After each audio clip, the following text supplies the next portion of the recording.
Aloha everybody and welcome to another bonus video of Sonic and the Black Knight. So, I just moved over to my original save file, the one I've been using since 2009, 2010, whenever I started this game. And as you can see, I pretty much have everything unlocked. I collected all the items, I got all of the extra weapons, I got 5-star rankings on pretty much every mission I could. The only thing I didn't really do in my old save file is get every single follower, and that's because in order to get every single follower, you basically have to replay a level over and over and over again. Even if you get the 5-star ranking, you don't get the maximum amount of followers, and there was just other games I wanted to play, and I kind of forgot about it, and it's very time-consuming, you know? All it does is it gives you fancier titles and some extra abilities that may be useful, but I can 5-star rank every single mission anyway, so it's not like I really need them. But anywho, I already mentioned before, I'm not going to be doing every single extra mission that this game has to offer, even though it makes up like 2/3 of the game. You know, I'd rather people actually pick up the game themselves and experience it for themselves. And instead, this video is going to be focusing on a certain set of missions. But I decided to play this mission first because it introduces a few mechanics and a few concepts that are kind of important to the extra missions. So first off, in this mission, there are balls of electricity that are known as Will-O-Wisps. Yes, wisps. This was before Sonic Colors, and this game has wisps. So these are balls of electricity. You see me, I used my Soul Surge ability, and I kick it, and it bounces into walls and stuff, but I'm actually doing it a little bit differently. Normally, you activate Soul Surge, and then you flick the Wiimote when the crosshairs is locked onto something, and it will attack that person, and then, yeah, that's how it works, right?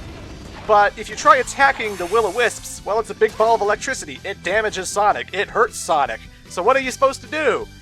Why, you're supposed to use the Soul Surge kick. It's like a homing kick. So you have a homing attack and a homing kick. And this was before Sonic Lost World. And so that's an interesting concept that I wanted to show off, since it never comes up ever outside of, like, the Will-O-Wisp missions. But basically, you come up to the ball of electricity, you use Soul Surge to lock onto it, and then you shake the nunchuck instead of the Wiimote. Shake the nunchuck, and Sonic will kick whatever he's locked onto. And this counts for enemies as well, but the reason I never felt the need to kick enemies is simply because it's useless. It stuns them for like 2 seconds, and that's about it. It never kills them, it never makes them drop their weapon or completely destroy their strategy or anything. Doesn't matter if it's a boss, doesn't matter if it's a regular armored knight. The kick is pretty useless, so you don't really need to use it other than the Will-O-Wisps. And I figured I'd show that off since, you know, that's something you could actually not know about if you only do the story. I also chose this mission because it's one of those missions that showcases that the levels go on a little bit longer than they usually do in the story missions. Usually the goalpost would be at this cave right here, you know? Like, I'd come up to this cave, the goalpost would be here, and then boom, I'm done. But we're actually going to go past the cave and see that there's more to Misty Lake than meets the eye. Deep Woods has a bigger level than the one we saw in the story mode. Castle Camelot. Castle Camelot has one of the biggest levels in the game, where you start off at the outside of the castle, you go through where Tails' blacksmith shop was, you go into the dungeons, you go up to like the castle walls. It could be like a 6-minute to 7-minute long level, where you're literally going through the entire set piece that is Castle Camelot. So some of these levels can be pretty big in the extra missions, and I thought that was worth showing off, but or at least worth talking about. This particular video, I'm going to be focusing on the Legacy missions because I find they're the most fun extra missions of the whole entire game. They bring things back to what is usually the traditional standard of Sonic games. So instead of having fairies everywhere, we bring back the rings. We bring back dash pads, we bring back springs, and instead of fighting armored knights with a sword, you are fighting egg flyers the usual robot enemies of Dr. Eggman's army that Sonic tends to homing attack into. So you don't actually use the sword to kill these guys. What you do is you homing attack them, and then they instantly die. No motion controls needed at all in these missions. All you're doing is you're moving, you're jumping, you're pushing the A button again to homing attack into these guys and kill them. Collecting rings and whatnot to increase your combo and your ring chain to get the 5-star ranking and whatnot. And to me, this is more of a traditional Sonic experience, you know? I don't have to use the Wiimote and motion controls to slash into other enemies and barrel through them with spiral spin slashes and stuff.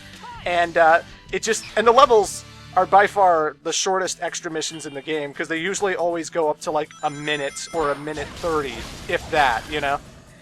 So this is more what I'm used to. This is more what Sonic is usually about. And I kind of love these missions. There's also a bonus thing you get for doing the legacy missions, because there are certain items you can collect by doing these missions that get you a bonus song, and I will talk about that when we get to the end of the video. But, also, some people have already pointed it out to me numerous times, but I already know, don't worry. We're fighting Egg Flyers. Who designed those? Dr. Eggman. Where's Dr. Eggman? He's only been in the series since the first game. He's just as old as Sonic himself. And for whatever reason, you know, unlike Secret Rings, which made him King Shahryar, Black Knight was like, hey, we don't need Dr. Eggman in here. Dr. Eggman can take a hike, because who needs that guy?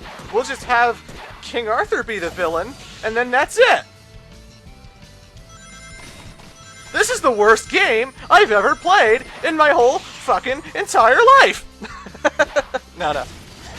I don't care, but, you know, it is disappointing that Dr. Eggman's not in the game, so I figured I'd finally address it since we're taking on Egg Flyers. Yeah, I know Eggman's not in the game. I have eyes. I'm okay. So, in terms of extra missions in Sonic and the Black Knight, there's a whole variety of them. There are at least 2 or 3 perfect hit challenges where you're supposed to go through the entire thing without getting hit. You know, you're not allowed to take any damage. These were in Secret Rings as well, but they're not so prevalent in this version. There's only like 2 or 3 of them after all, and so there's that. There's missions where you have to give townspeople rings. As I mentioned before, if you level up the Knight style enough, and you have enough followers, those missions become pretty much just like regular missions, because all you have to do is walk up to people as long as you're holding up 20 rings, and you don't have to do a quick time event with those people, you know? You'll just run into their general area, and bing, you give them rings instantly. Boom. No problem whatsoever. There are missions where you actually have a limited amount of sword swings, and if you swing more than the amount they tell you to, you'll actually fail the mission. So like, you'll have a situation where there's a wall blocking the way, and you need to find like a spring or a blue fairy in order to get over where you need to go. Or there's like a wall that won't go away until you've killed the right enemy. So you have to kind of strategize and plan your sword swing so that you don't swing more than 8 times, let's say. And those missions are alright. I like those. They're pretty slow-paced, but you get to pay attention and see what not to swing at and whatnot. There are missions where you have to get like 100 rings, and if you get hit, you obviously lose rings, and you don't want to get hit. And you want to find the shortcuts that have the most rings and stuff like that. So there's a huge variety of extra missions, but none of them ever get too frustrating to the point where like you want to just go crazy. Like, you know, there are no dinosaur egg missions in Sonic and the Black Knight, which I could not be more grateful for. Oh god, those missions are terrible. You remember that one, right? In Sonic and the Black Knight, you had to find a certain amount of eggs, match them up with other eggs, and you kept looping in circles in the same area over and over and over again. Ugh, hate that stuff. Black Knight's pretty good with that. They don't have you looping in levels too much, you know? It's like they give you an objective, and if you don't do it by the time you reach the goal, then you restart the mission. But, like, it's never to the point where, like, you spend 10 minutes going in circles and circles just trying to have the right amount of rings or whatever, you know? It's like, if you keep hitting too many townspeople that you need to give money to, well, then you'll just restart, you know. You got to the goal, you couldn't do it, whatever. But again, the extra missions, they're not horrible. I think they're pretty fun. I think they're... You'll definitely have to get 5-star rankings on a whole bunch of them in order to unlock certain multiplayer features and extra gallery stuff, and it's all good. It's all hunky-dory, if you ask me.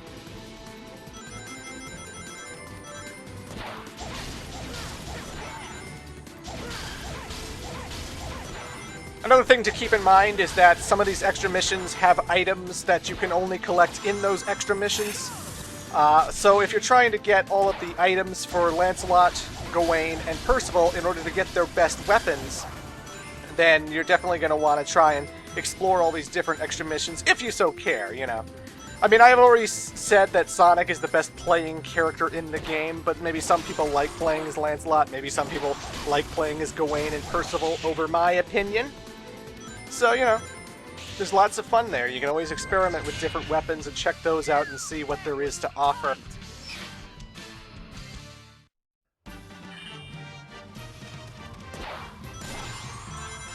But man, I love the Legacy missions.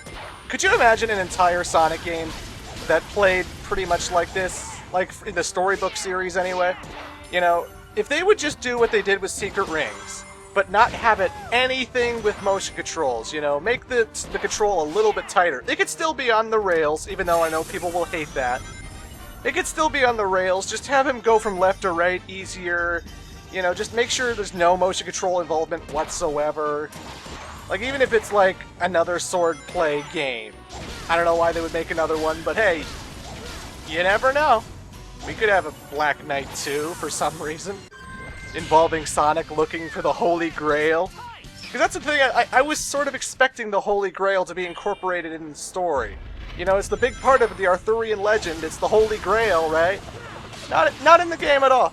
It's not even an item you get for, like, you know, at the end of a mission or anything, so that's kind of odd.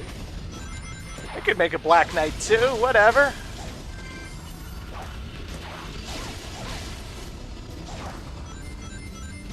By the way, I just like the Legacy missions. They're simple, you know? You run, you jump, you push the A button to homing attack these things. The homing attack is a little bit wonky here, though I will say that. I find, like, sometimes the homing attack will overshoot where it's supposed to go. Like, you'll homing attack one of the egg flyers, and for whatever reason, the lock-on doesn't detect that there's an egg flyer right in front of you. So Sonic just air dashes right over and goes somewhere he's not supposed to be going, which is always disappointing. But then again, some of them you're specifically supposed to homing attack one, and then wait for Sonic to drop a little, and then homing attack the other. I get those ones, but sometimes the homing attack can be a little bit wonky here if you're going for the 5-star ranking. Because you need those chains, you need to keep hitting everybody, and keep getting all the rings and all that jazz. Woo! That's a tight air dash. Gotta air dash right through the middle, otherwise you run to the wall, then you fall, and then you die. But this game doesn't have a live system, so that's no biggie. So anyway, for doing all the Legacy missions, there are certain items you can get at the end of the stage, and these items are familiar if you're at all familiar with the Storybook series. So we're going to check out the item list now. Purple ring? A ring steeped in sadness? I seem to remember a certain set of rings that had emotions in them. A certain set that a pink genie named Eraser Jin was looking for. That's right, folks. If you do the Legacy missions, you can actually find the secret rings. And in this game, they don't really have a purpose other than unlocking a special song. You get all 7 secret rings, and then you unlock Crush 40's rendition of the main theme of Sonic and the Secret Rings, 7 Rings in Hand. So how about that? These are the only extra missions I really wanted to show. In the next couple of videos, I'll be showing the multiplayer, I'll be showing the gallery, and some songs as well. But for now, this is all I really have to show for extra missions. I recommend people play the game themselves. And I shall end this video with the reward for finding all 7 of the secret rings. This is 7 Rings in Hand by Crush 40. So, without further ado, Make believe reborn!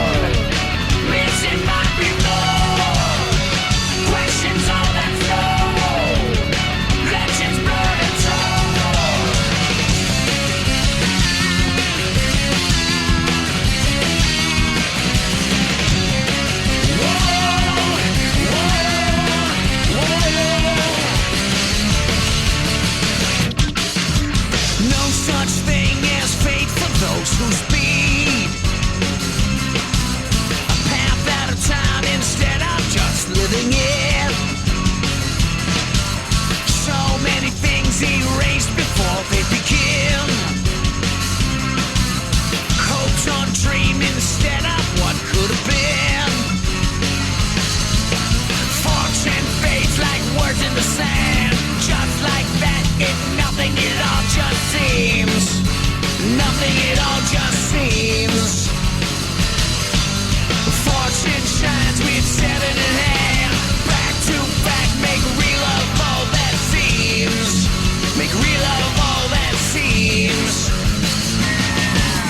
7 rings in hand, speed through life with feet in sand.